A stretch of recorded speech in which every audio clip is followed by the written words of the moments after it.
Keluarga berencana, sudah waktunya, janganlah diragukan lagi.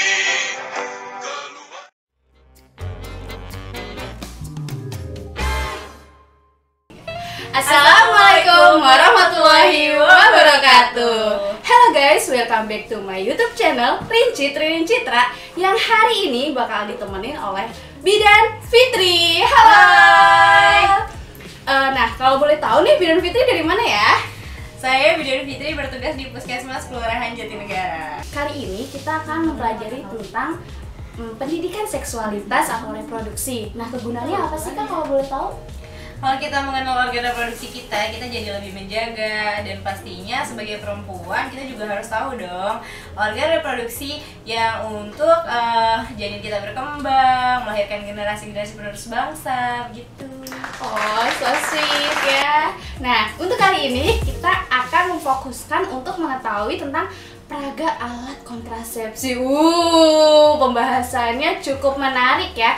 Kegunaannya kita untuk mengetahui peraga alat dan obat kontrasepsi ini untuk apa ya, Kak? Ya, jadi kita tuh terbayang macam-macam kontrasepsi, gak hanya dengar mitos-mitos yang belum tentu benar. Padahal tuh ya banyak sekali manfaat kontrasepsi yang kita juga kadang nggak tahu gitu. Nah, daripada kalian penasaran, mendingan kita langsung aja yuk kita kepoin apa sih alat peraga dan obat kontrasepsi. Cus. Lanjut ya. Oke guys, di sini kita mempunyai alat peraga dan obat kontrasepsi.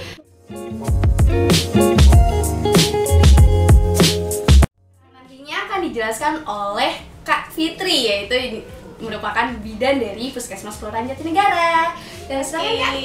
Saya jelasin satu-satu ya. Jadi ada banyak nih macamnya. Dari depan dulu.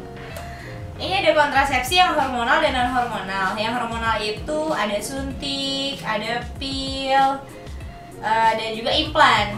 Nah, ada yang non hormonal, ada kondom dan IUD atau spiral. Kita jelasin satu-satu ya. Iya. Ini ada pil. Ini bisa di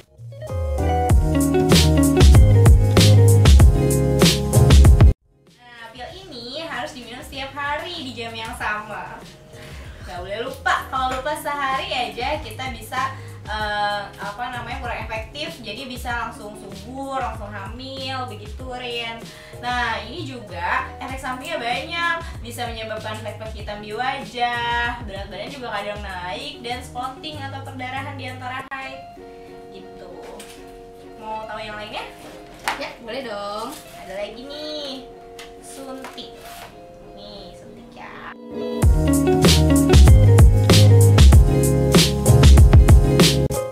Suntik 3 bulan ini biasanya sering dipakai sama banyak ibu-ibu.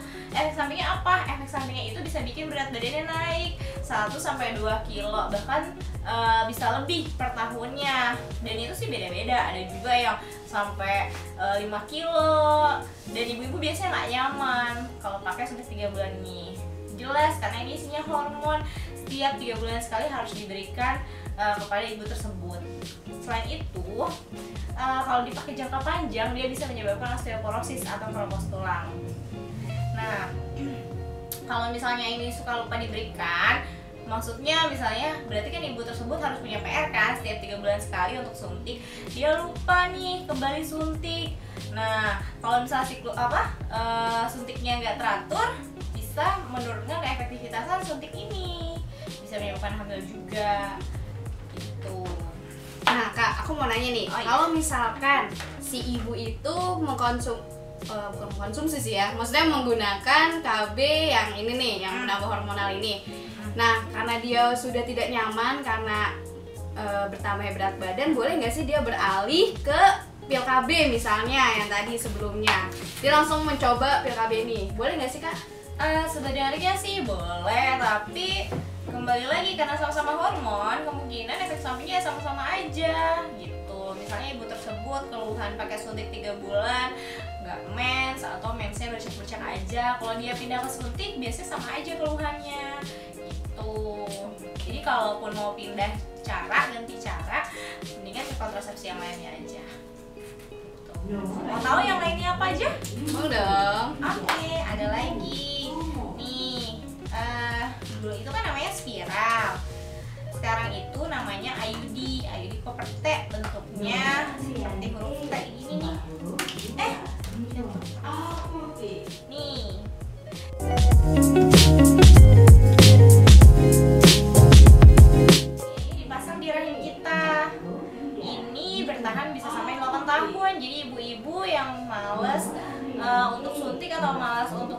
stabil, ibu bisa pakai ini, nggak ngaruh ke berat badan, nggak ngaruh ke menstruasi, dan asinya bagi ibu yang menyusui tetap lancar begitu.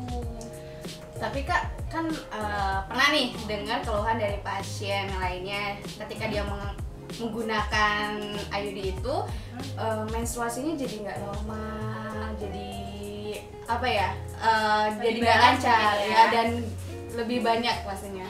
Jadi memang setiap KB itu ada efek sampingnya. Nah, salah satu efek samping dari KB IUD ini menstruasinya lebih lama dan banyak, biasanya lebih dari 7 hari gitu. Tapi ini adalah keluhan yang wajar, bukan suatu tanda bahaya dan tidak perlu dikhawatirkan selagi menstruasinya tidak lebih dari 14 hari, tidak ada nyeri perut yang hebat. Itu bukan sesuatu yang perlu dikhawatirkan gitu. Kalau boleh tahu nih Kak, kontrolnya itu harus berapa lama ya Kak ya? Kan ini tadi bilangnya bisa sampai 8 tahun. Masa ya kita nggak kontrol lagi sih selama 8 tahun itu? Nah, ini juga harus tetap kontrol sih. Setelah pemasangan seminggu, setelah itu harus wajib kontrol. Selanjutnya kontrol bila ada keluhan atau setahun sekali. Ibu-ibu juga bisa sekalian periksa IVA test. IVA test itu deteksi dini kanker serviks. Jadi cara pemeriksaannya sebenarnya sama untuk periksa IVA test sama kontrol IUD ini. Kita bisa melakukan dua manfaat dalam satu pemeriksaan begitu. Nah, kalau boleh tahu lagi nih Kak, ketika kita udah memakai IUD ini, ketika berhubungan seksual dengan suami istri tersebut, apakah memungkinkan masih bisa istilahnya kebobolan ya? Masih bisa nggak Kak? Setiap alat kontrasepsi ataupun obat kontrasepsi itu kan buatan manusia. Kalau angka kegagalan ada, cuma tidak sesering pil, suntik ataupun kondom. Jadi kalau ini angka kejadian kegagalannya mungkin 1 di antara 100.000 pemakai begitu. Wah, berarti boleh dikatakan IUD ini cukup aman ya? Aman, efektif sekali, 99% aman dan efektif. Oke, selanjutnya? Oh ya, ada lagi itu ada namanya implan atau orang tuh taunya susuk. Nah, dia itu berbentuk seperti pipa.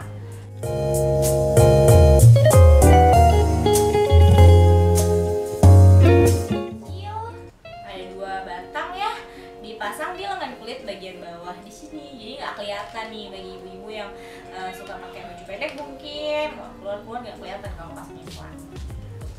Itu dimasukinnya pakai apa Kak? Nanti kita akan melakukan suatu tindakan, jadi ada di insisi sebentar ya, sedikit ya, dan itu pun tindakannya hanya sebentar sih, mungkin 10-15 menit saja gitu. Nanti dibius, jadi ibu nggak merasakan sakit gitu Rin.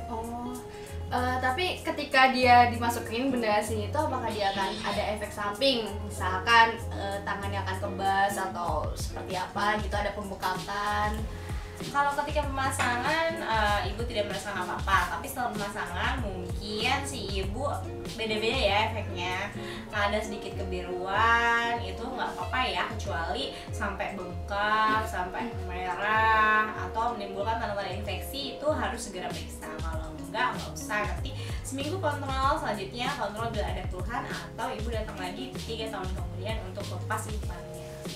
Berarti masa implan ini 3 tahun? Iya betul. Oke, sebenarnya sih yang aku masih penasaran juga ya, ketika kita pakai implan ini kan cocok-cocokan ya sama kulitnya ya. Apakah ada orang-orang yang kayak alergi atau apa bisa menolak implan ini? Sejauh ini sih enggak ya, jadi cocok-cocok aja, nggak ada kejadian yang alergi implan atau bagaimana, nggak ada. Oke, selanjutnya mungkin oh ya, ada sih yang terakhir itu alat kontrasepsi yang mudah didapatkan dan murah, bisa didapatkan di mana saja, yaitu kondom.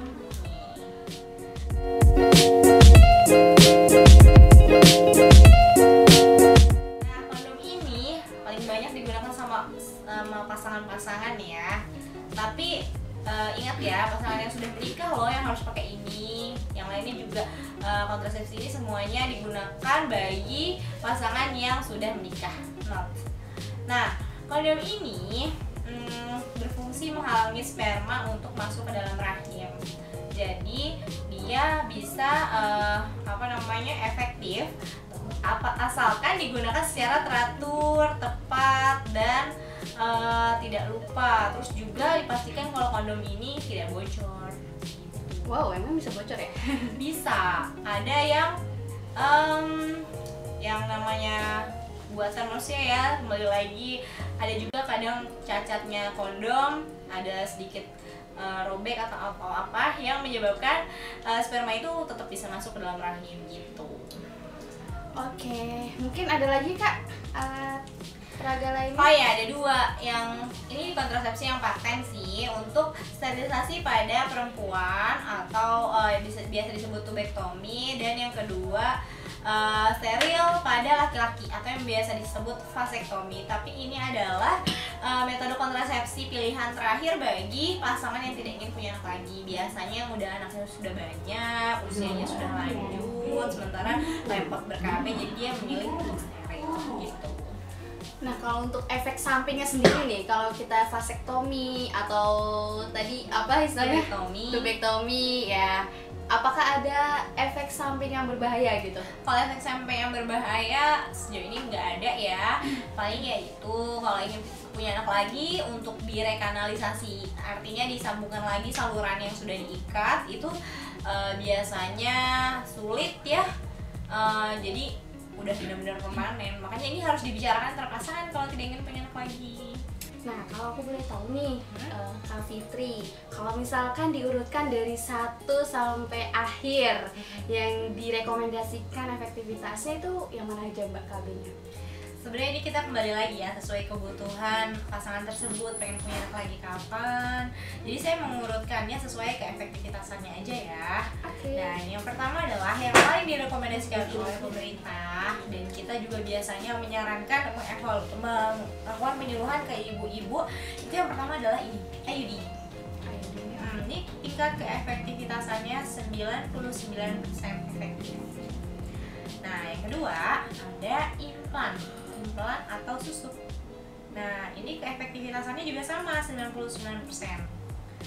Kenapa? Karena biasanya 2 kontrasepsi ini kan jangka panjang. Yang IUD 8 tahun, yang implan 3 tahun. Jadi angka kejadian untuk mereka drop out, untuk lupa kembali ke bidan, untuk lupa minum obat KB itu sangat sedikit sekali. Dan yang ketiga adalah ini suntik 3 bulan. Dan keefektivitasan ini adalah 97%. Berikutnya ada pil. Ini tingkat keefektivitasannya 96% bila digunakan secara teratur ya. Dan yang terakhir adalah kondom. Tingkat keefektivitasannya 87%. Diterima. Kalau selanjutnya nih Mbak, kalau menurut perspektif Islam nih, bagaimana sih tentang KB? Karena ya kita tahu sendiri banyak pro kontra untuk masalah KB ini. Nah, kalau aku tanya menurut Kak Fitri sendiri nih, secara pribadi ya, itu gimana menurutnya? Menurut saya, sepengetahuan saya ya, dalam Islam itu KB sebenarnya diperbolehkan. Ada yang berpendapat KB itu diperbolehkan asal manfaatnya untuk menjalankan kehamilan. Kenapa harus dijalankan? Karena apabila ada ibu yang baru melahirkan dan tidak dijarakkan, sementara si bayi itu masih punya hak-hak. Yang pertama, dia harus ASI eksklusif selama 6 bulan full ASI. Sementara kalau ibu hamil, kalau ibu yang menyusui tersebut hamil lagi dalam waktu dekat, anak tersebut tidak mendapat pemenuhan haknya untuk mendapatkan ASI. Gitu. Yang kedua, kondisi ibu belum pulih benar. Jadi ibu yang baru melahirkan itu harus benar-benar pulih badannya, organ reproduksinya untuk bisa kembali lagi hamil. Jadi itu minimal 2 tahun untuk bisa kembali hamil lagi, untuk organ reproduksinya kembali seperti semula sebelum hamil. Dan berikutnya yang ketiga, ketika anak tersebut dewasa, kita juga harus punya tanggung jawab untuk memenuhi hak-haknya, hak kesehatannya, pendidikannya, sandang pangan papan, semuanya kita juga harus siapkan. Jadi jangan kita punya anak tapi tidak punya planning ke depannya anak tersebut mau jadi apa, karena dia adalah generasi penerus bangsa yang akan meneruskan dan membangun negara ini. Ya, pesan aku sih cuma satu, bagi ibu-ibu atau para mamah muda nih yang ingin memilih alat kontrasepsi. Jangan hanya percaya mitos, jangan dengerin kata tetangga atau sesuatu yang hoax yang belum tentu benar omongan tersebut. Jadi kalau benar-benar pengen cari tahu informasi tentang ber-KB, datang ke orang yang tepat, yaitu ke dokter, bidan, atau perawat, boleh di fasilitas kesehatan, di rumah sakit, di puskesmas, atau di tempat manapun yang terpercaya. Dan di situ ibu-ibu atau mama muda semua bisa mendapatkan informasi yang tepat, yang jelas, yang benar, yang dipastikan kebenarannya dan bukan hoax. Kemudian di puskesmas sendiri gratis atau gimana nih Kak? Oh iya, bagi ibu-ibu semua yang mau ber-KB di puskesmas gratis, asalkan BPJS. Wah, mantap banget ya informasinya, sangat bermanfaat sekali. Oke, mungkin cukup sekian video kita kali ini. Semoga bisa menjadi sebuah ilmu baru untuk teman-teman kita semua. Terima kasih dan semoga kita bertemu lagi di lain kesempatan. Bye. Bye. Terima kasih ya udah nonton, jangan lupa subscribe. Keluarga berencana besar maknanya.